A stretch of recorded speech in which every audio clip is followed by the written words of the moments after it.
अब हम बात कर रहे हैं वही कॉमन साइज की, सेम बैलेंस शीट, कुछ अलग नहीं है। हाँ है, थोड़ा सा तो है।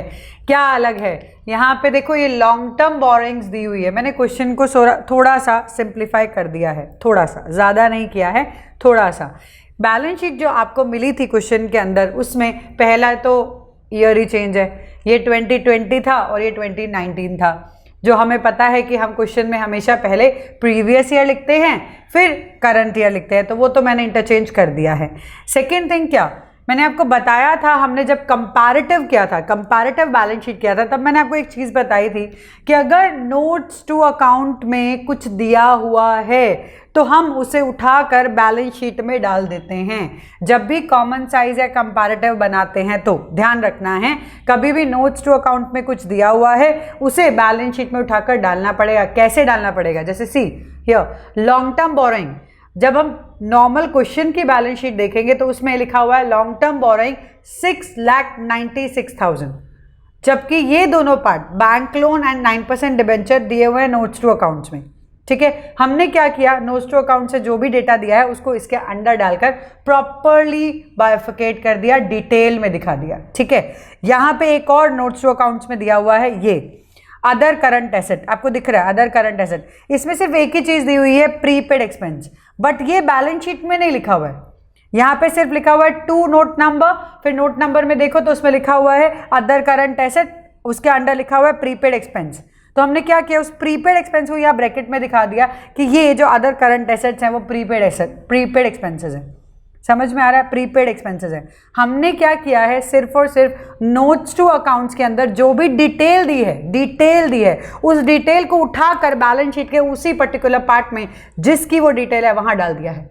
ठीक है, तो बैलेंस शीट थोड़ी बड़ी हो जाएगी, उससे और कुछ नहीं होगा। ठीक है, बैलेंस शीट का फॉर्मेट थोड़ा लंबा हो जाएगा। इट्स ओके, आपको आता है बहुत अच्छे से, आपने फर्स्ट चैप्टर पढ़ा है, आपने सेकंड चैप्टर पढ़ा है, उसमें फॉर्मेट बहुत अच्छे से लर्न किया है, तो क्या दिक्कत है ना? तो हम लिख सकते हैं, उसको प्रॉपरली लिख लिया हमने। यहाँ पे ये हमारे अमाउंट्स हैं, हम पहले भी कॉमन साइज कर चुके हैं, बैलेंस शीट कर चुके हैं ना, हमने क्वेश्चंस किए हैं, तो उसमें हमें पता ही है कि टोटल को हम 100% मान लीजिए या मान लेते हैं। तो यहाँ पे टोटल को हम मानते हैं 100%, यहाँ वाले टोटल को भी, एसेट लाइबिलिटी को भी, दोनों को ही, क्योंकि टोटल तो दोनों सेम ही है।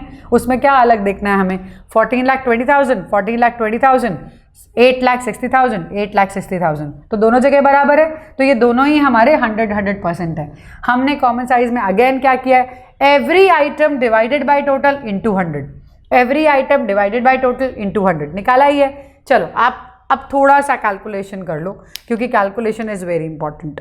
2,74,000 divided by 14,20,000 into 100, 3030 cut, 274 divided by 1420 into 100, calculate करो। चलो तब तक मैं आंसर बता देती हूँ। करेक्ट है, चेक कर लो, चेक करो। चलो करेक्ट है, हाँ बिल्कुल।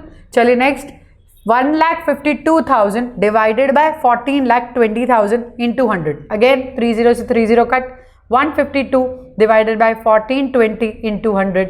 चलो करो, जब तक आप कैलकुलेट करोगे मैं लिखती हूँ। करेक्ट है, 10.70। हाँ चलो चेक करो, सारी कैलकुलेशन आपको प्रॉपर करनी है, बस फर्क क्या है, बस ध्यान रखना है कि क्या चीज़ को किससे डिवाइड करना है। Item divided by total into 100, तो 1 lakh divided by 14,20,000 into 100, again यहाँ पे 4040 कट हो जाएंगी, 4040 कट हो गई। 10 डिवाइडेड बाय 142 इंटू 100, चलो 10 डिवाइड बाय 142 इंटू 100 कितना आएगा, मैं लिख रही हूँ, आप चेक करो। सही है, करेक्ट है, हाँ करेक्ट है। 5,96,000 डिवाइडेड बाय 14,20,000, अगेन 30 से 30 कट कर रहे हैं, 2 से कट करो, 4 से कट करो, आराम से हो जाएगा।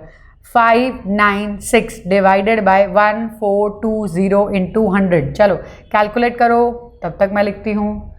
चेक करो क्या ये सही है, थोड़ा सा बड़ा था, क्या ये सही है, चेक करो, है ना सही, पता है मुझे। चलो 2,98,000 डिवाइडेड बाय 14,20,000 इंटू 100, करो वापस, 30 से 30 कट हो गया, 298, 1420, 2 से भी कट कर रहा है, इंटू 100 जाएगा, सो दैट विल बी 20.99। अब चेक करो, सही है, अब क्या करोगे आप, इन सारे वैल्यूज को टोटल कर दो, 100 आना चाहिए। अच्छा, पॉइंट के बाद एडजस्टमेंट्स आपको करनी है, ये आपको समझना पड़ेगा। अगर यहाँ पे ऐसा हो 966666 तो 966 नहीं 97 कर दो, हमें 2 डेसिमल पॉइंट तक ही जाना है, ज़्यादा नहीं जाना है, ठीक है।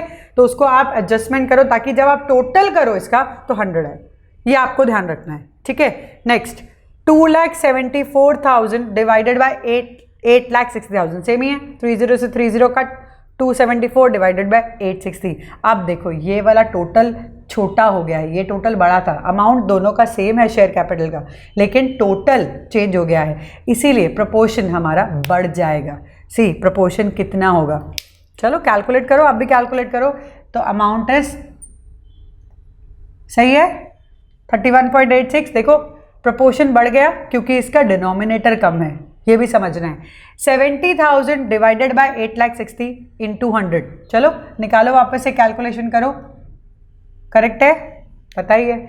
चलो नेक्स्ट 2,32,000 डिवाइडेड बाय 8,60,000, मतलब करना क्या है basically, her item divided by 8,60,000, her item जो भी आपका टोटल है उससे डिवाइड करना है इंटू 100। चलो 232 डिवाइडेड बाय 860 कितना आएगा अमाउंट,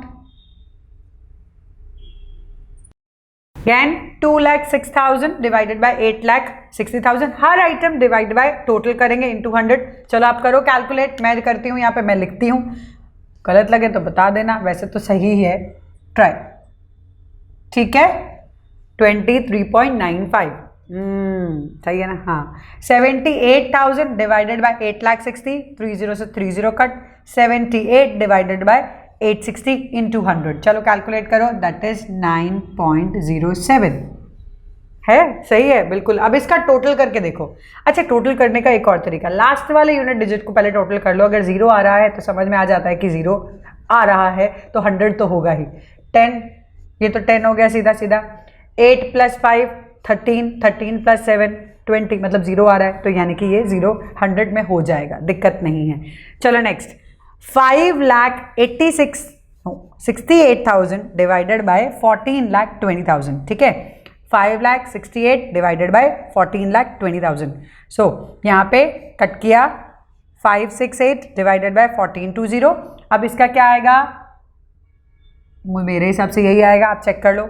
6,000 डिवाइडेड बाय 14,20,000। अब यहाँ देखो ये बहुत छोटा अमाउंट है, मतलब नॉट इवन 1%, हमें समझ में आ ही रहा है कि नॉट इवन 1% है। इसका मैं 1% निकालूँ ना तो 14,200 होता है, ये उससे भी कम है। 14,200 का मैं आधा भी करूँ ना तो 7, अब यहाँ पे 7,100 होता है, तो वो भी उससे भी कम है। तो आपको समझना पड़ेगा कि दिमाग में ये कैलकुलेशन आ रही है तो इससे तो नीचे आंसर आएगा, चेक 0.42, ठीक है। इतना समझ में आ रहा है कि ये करेक्ट है, वो आपको समझना है, थोड़ा अंदाजा लगाना है, कैलकुलेशन अच्छी हो जाएंगी। 4,26,000 डिवाइडेड बाय 14,20,000, अगेन 30 से 30 कट, अगेन अमाउंट देखो, आप कैलकुलेट करो, क्या पता है सही क्या पता गलत, आप देखो। 3,30,000 डिवाइडेड बाय 14,20,000 इंटू 100, 23.24, ठीक है। कोई दिक्कत आती है तो बताओ, देखो कोई बात नहीं। 80,000 डिवाइडेड बाय 14,20,000 इंटू 100, अगेन 30 से 30 कट। अब यहाँ पे भी देखो हमें थोड़ा सा पता चल रहा है कि जो 80,000 है, इट इज़ 14,200 का कितना गुना हो सकता है, कितने मल्टीप्लिकेशन में हो सकता है। So that way it is 5.64, मतलब 5 इंटू करके जा रहा है, इसीलिए 5.64। 10,000 डिवाइडेड बाय 14,20,000 इंटू 100, अब वापस वही देखो कम हो रहा है, 1% से कम जा रहा है, साफ पता चल रहा है। 14,200 इज 1%, तो इसीलिए ये 1% से कम है, दैट इज 0.70 है ना।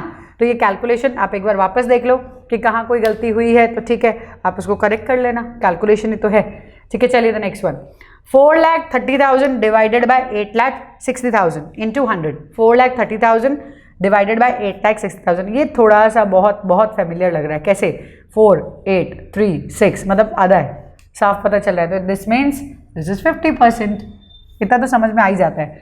4,000 डिवाइडेड बाय 8,60,000 इंटू 100, अगेन 8,60,000 का अगर मैं 1% निकालूँ तो 8,600 होता है, 86, उसका आधा निकालूँ 4,300 होता है, अगेन मतलब ये आधे से भी कम है, कितना समझ में आता है 0.46 आएगा, वो आप कैलकुलेट करो कितना है। 2,16,000 divided by 8,60,000 into 100 again calculate करो, साथ साथ देखो कहाँ क्या गलती है, कैलकुलेट करो। सी 1,40,000 divide by 8,60,000 into 100 that is how much 16.28 I think. ठीक है, आप देख लीजिए 65,000 divided by 8,60,000 into 100 again that is 7.56। Her item divided करना है टोटल से इंटू 100। 5,000 अगेन 4,300 हमने निकाला था, याद हो तो 0.5% और ये 5,000 है, मतलब 5 के आसपास है, तो आंसर है 0.58। ठीक है, 0.58। यहाँ पे इस क्वेश्चन में क्या चेंज आया, ये तो चलो आपकी कैलकुलेशन है, ये आप इजीली कर लोगे, आपको पता है कि हर आइटम को डिवाइड करना है टोटल से इंटू 100 करना है, तो वो परसेंटेज आ जाता है। ये 19 का है, ये 20 का है, आप खुद कैलकुलेट कर सकते हो। चेंज क्या बताना था मुझे, क्या इस क्वेश्चन में क्या मुझे बताना था, आपको फॉर्मेट भी पता है, ऊपर कॉमन साइज भी लिखना है, common size balance sheet of that limited as at आप लिख सकते हो 1920।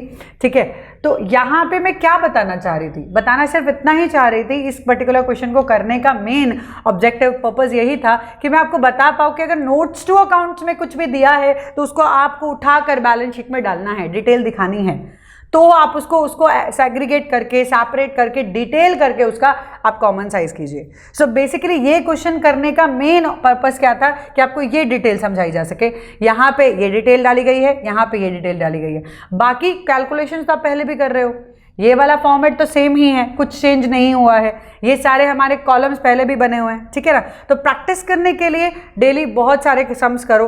कॉमन साइज कंपैरेटिव बहुत इजी है, बहुत जल्दी हो जाता है, क्योंकि कैलकुलेशन ही मेन है। तो कैलकुलेशन करने, जब तक आप करोगे नहीं कैलकुलेशन तो प्रैक्टिस होगी कैसे, है ना, तो करनी पड़ेगी, तो डू इट।